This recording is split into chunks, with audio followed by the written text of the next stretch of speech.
I would coach maybe 155 to 170. Or you can be heavyweight, I don't care.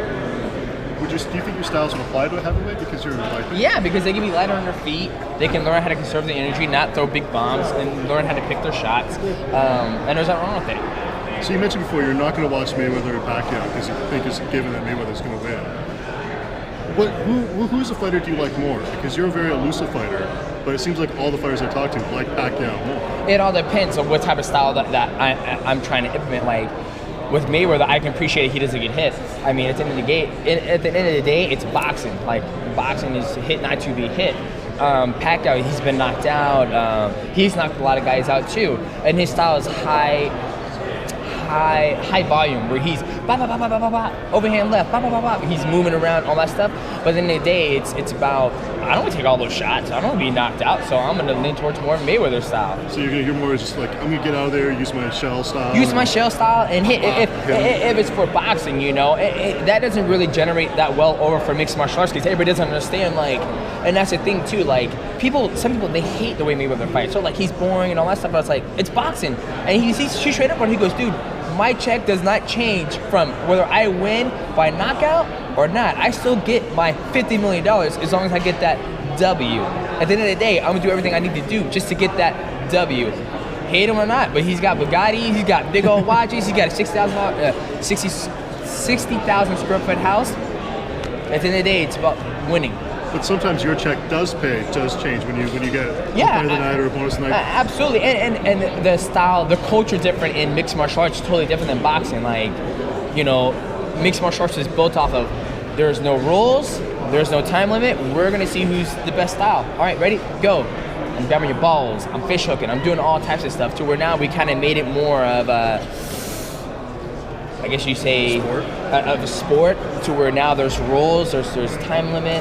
So, and then everybody's all behind that. Oh, he finished him or he didn't finish him. To where in this sport, that's what it's about. Dimitri, so it's fight week. Are you ready? That's like ask me, that's like, no, I just spent the last 2 months of my life just relaxing. It's just another fight. What? He's saying that's a fucked up question. We've talked a lot about the fan criticism. It's all right. It's okay. We've talked a lot about the fan criticism and sort of the internet having their opinions. But if you talk to fighters and you ask them their opinion about the best pound-for-pound guys in the business, you're always on that list. Everybody always speaks highly about you. How much does that mean to you to be that guy that your peers look to and recognize as what you're doing is incredible? That's awesome. You know, I remember after UFC 174, Tyron Woodley came up to me, he goes, man, don't worry about what anybody says, man, you fucking killed it. And I was like, thanks, man, and that means a lot. You know, even all the other fighters, you know, I hang out around, they're very respectful, and I'm respectful to them, whether, you know, they lose or win, and that's what I think it's about. How's Maverick doing? Huh? How's Maverick doing? He's doing good. He's doing very well. Thanks, buddy. How's it going? Good, you? Good. I'm doing that piece I was telling you about last night. Just give me some insight how you deal with a blitzer. What's the approach when a guy blitzes a lot from the outside? A lot of movement blitzes in. Footwork kind of nullifies that. When you use a lot of footwork, you keep a good enough distance.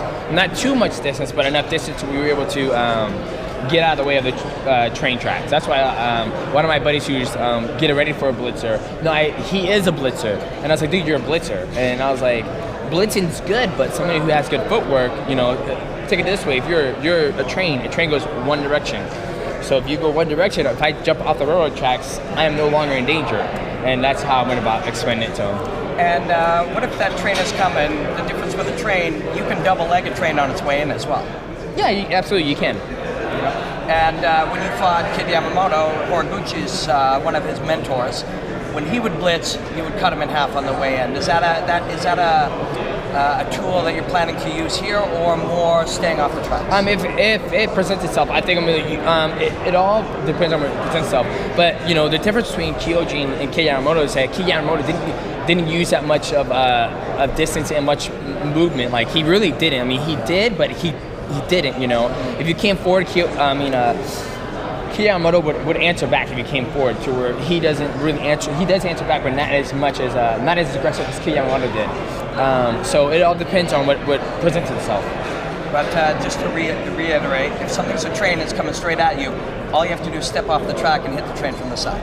Yeah, you can do that. I mean, the train could obviously turn, you know. I mean, I'm being very blunt about it, where a train track goes straight, but an opponent could blitz and then turn the other way and blitz the other way as well. You just got to be well prepared and have good footwork to be able to nullify that. Badass.